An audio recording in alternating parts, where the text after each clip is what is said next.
नमस्कार। आइए सुनते हैं स्वामी निखिलेश्वरानंद जी की पुस्तक आधुनिक मानव शांति की खोज में से आज का अंक। आज महाराज जिस विषय पर चर्चा करने जा रहे हैं उसका शीर्षक है ईश्वर की शांति छीन लो। महाराज बता रहे हैं कि बालक जब रोने लगता है तो माँ उसे चॉकलेट पकड़ाकर चली जाती है कि चॉकलेट देखकर चुप हो जाएगा, लेकिन बालक चॉकलेट फेंक देता है और रोना चालू रखता है। माँ फिर आकर उसके सामने 2-4 खिलौने रख देती है, लेकिन बालक खिलौनों की ओर देखता भी नहीं है और रोता ही रहता है। तब माँ सब काम छोड़कर उसे गोद में उठा लेती है और प्रेम से थपथपाकर चुप करा देती है। जब बालक रो रो कर माँ को बेचैन कर देता है, माँ की शांति छीन लेता है, तब माँ को थक कर ऊब कर उसे चुप कराने के लिए गोद में लेना ही पड़ता है। ठीक यही युक्ति भगवान के साथ भी अपनानी है। श्री रामकृष्ण देव के अंतरंग शिष्य स्वामी तुरायानंद जी कहते हैं, ईश्वर से प्रार्थना करते रहना भी एक महत्वपूर्ण कार्य है। तुम्हें सच्चे अंतःकरण से उसे करना चाहिए। अपनी सतत प्रार्थना से मानो तुम ईश्वर को अशांत कर दो, अर्थात जब विपरीत परिस्थिति आए, मनुष्य का मन अशांत हो जाए, तब टूट जाने, निराश होने के बदले मनुष्य को भगवान को अशांत और व्यग्र कर देना चाहिए। भगवान से तीव्रतम प्रार्थना द्वारा सतत निवेदन करते ही रहना चाहिए कि भगवान भी माता की तरह रोते बालक को चुप कराने के लिए गोद में उठा लें। महाभारत की कथा में द्रौपदी के जीवन में जो विपत्ति आई थी वह विपत्तियों की पराकाष्ठा थी। राज्य की भरी सभा में वृद्ध लोगों की उपस्थिति में राजकुल वधू का चीर खींचा जाए, इससे बढ़कर नारी जीवन की दुर्दशा और क्या हो सकती है। उस समय द्रौपदी ने सहायता के लिए सभी से विनती करी, पर किसी ने सहायता नहीं की।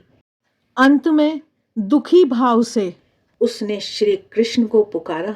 यह पुकार इतनी तीव्रतम थी कि भगवान श्री कृष्ण ने तत्काल आकर उसकी सहायता की थी। जिन लोगों ने आतुर भाव से पुकारकर भगवान को बेचैन कर दिया, उन्हें भगवान ने अपनी गोद में उठा लिया है।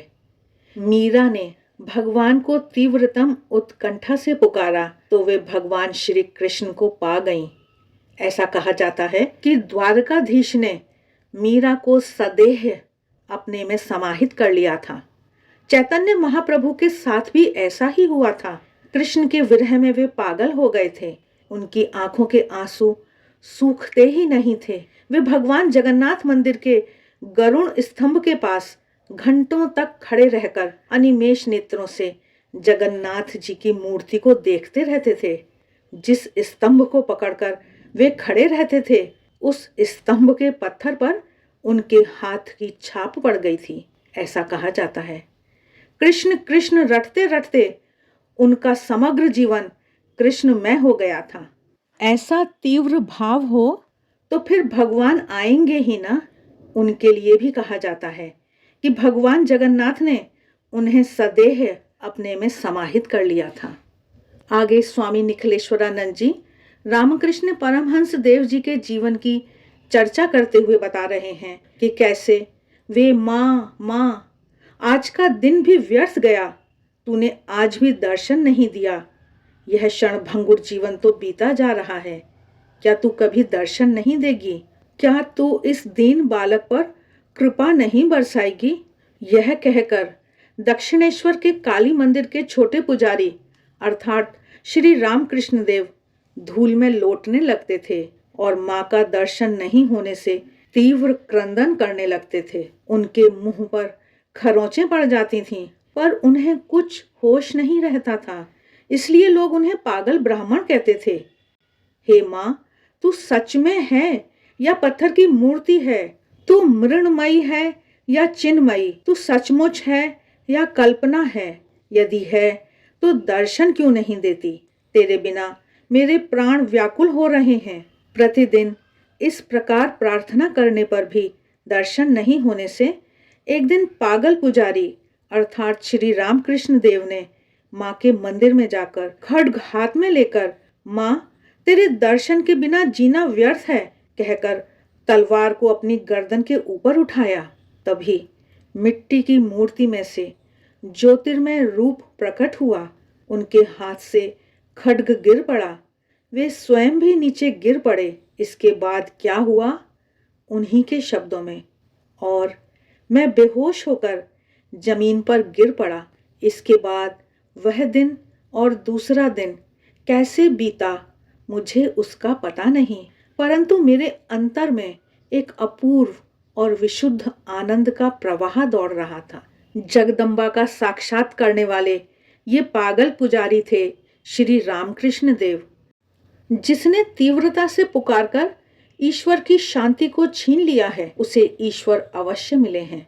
महाराज आगे बता रहे हैं कि यह तो ईश्वर को प्राप्त करने की तीव्र आकांक्षा वाले असामान्य मनुष्यों की बात हुई, लेकिन सामान्य मनुष्य भी अपने दैनिक जीवन में यदि नित्य प्रार्थना करें तो उनका मन शांत और स्थिर हो जाता है।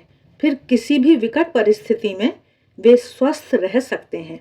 पिछले दिनों गुजरात में भूकंप आया था। एक सदगृहस्थ का प्रतिदिन सवेरे भगवान की आराधना प्रार्थना करने का नियम था।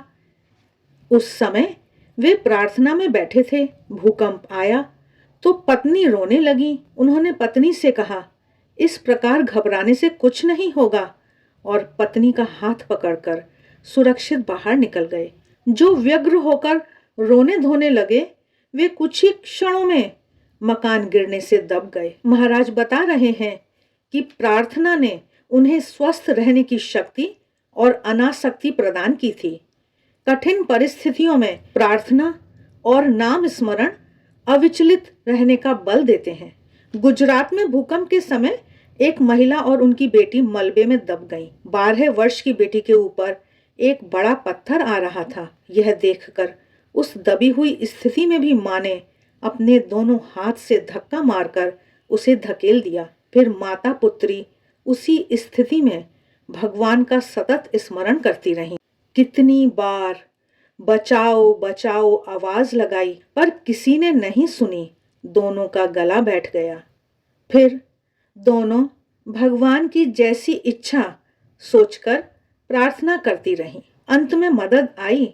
9 घंटे तक मलबे में दबे रहकर भी दोनों सुरक्षित निकाल ली गईं। यह है प्रार्थना की शक्ति। प्रार्थना मनुष्य और ईश्वर के बीच सेतु की अर्थात पुल की भूमिका निभाती है।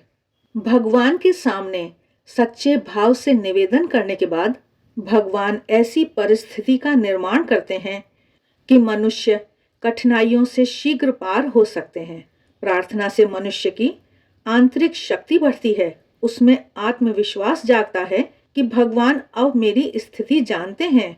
बस इतनी सी बात व्यक्ति को विपत्ति से पार करने के लिए पर्याप्त है। रविंद्रनाथ ठाकुर की प्रार्थना है, हे प्रभु संकटों में तुम मेरी रक्षा करो।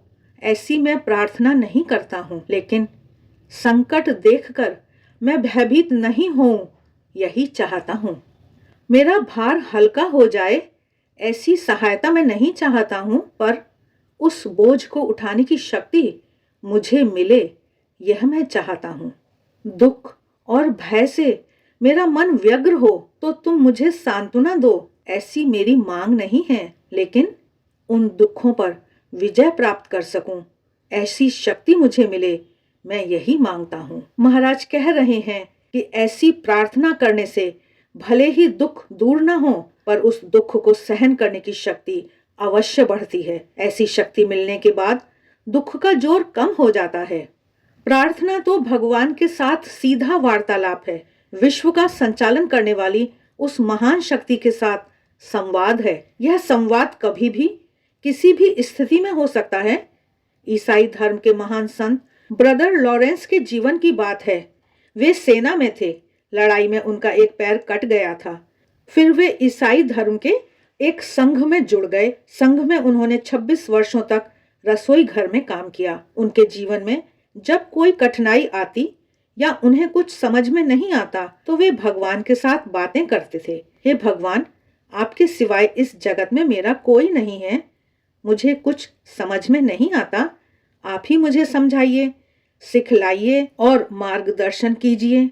इस प्रकार वे हृदय से भगवान को जो कुछ कहते थे, बाद में उन्हें लगने लगा जैसे भगवान सुन रहे हैं। आश्चर्यजनक रूप से उन्हें कठिनाइयों में मार्ग मिलने लगा। भीतर से सब कुछ स्वयं ही समझ में आने लगा। इस प्रकार भगवान से बातें करते हुए उन्होंने भगवान के साथ एकात्मता स्थापित कर ली थी और वे ईसाई धर्म के महान संत बने। उनकी पुस्तक प्रभु में जीवन, the practice of the presence of God में उनकी प्रभु के साथ आत्मीयता का दर्शन होता है। उसमें वे कहते हैं, प्रारंभ में जब मैं संघ से जुड़ा तब भगवान का स्मरण मेरे लिए जितना कठिन था, उतना ही कठिन अब मेरे लिए ईश्वर को विस्मरण करना हो गया है। एक रूसी यात्री ने एक पुस्तक में अपना अनुभव लिखा है। यह पुस्तक मूल रूसी भाषा में है। इसका अंग्रेजी अनुवाद the way of a Pilgrim है। 19वीं शताब्दी का एक गरीब रूसी, जिसका कोई परिवार, जमीन जायदाद नहीं, अपंग होने से कार्य करने में असमर्थ, कंधे पर एक छोटा सा थैला लटकाकर भगवान की खोज में निकल पड़ता है। बाइबल में लिखा हुआ वाक्य अविरत प्रार्थना करते रहो उसके मन में दृढ़ रूप से अंकित हो गया था, परंतु यह वाक्य उसे समझ में नहीं आता था। उसने कितने ही पादरियों से पूछा, पर उसे किसी से भी संतोषप्रद उत्तर नहीं मिला। अंत में एक वृद्ध पादरी ने उसे प्रार्थना सिखाई, प्रभु यीशु मुझ पर कृपा करो। यह प्रार्थना सतत किस प्रकार करनी चाहिए, इसकी विधि बतलाई। प्रारंभ में प्रार्थना करना कठिन लगा, पर बाद में हमेशा मन में वह प्रार्थना होने लगी। उसने वृद्ध पादरी को कहा, अब मुझे बाइबल का यह वाक्य ठीक समझ में आ गया है कि कोई भी काम करते हुए प्रार्थना रुकनी नहीं चाहिए। इस अविरत प्रार्थना से उस पर ईसा मसीह की ऐसी कृपा हुई कि वह प्रभु को प्राप्त कर सका। महाराज आगे बता रहे हैं कि गांधी जी प्रार्थना को मन का आहार कहते हैं, परंतु आजकल कितने लोग मन को आहार भोजन देते हैं। मन बेचारा इस आहार भोजन के अभाव में दुर्बल और रोगी बन जाता है। प्रार्थना, ध्यान, भक्ति, सत्संग, स्वाध्याय, नाम स्मरण आदि मन को पुष्ट करने वाले आहार हैं, लेकिन अधिकांश लोग मन को ऐसे आहार से वंचित रखते हैं।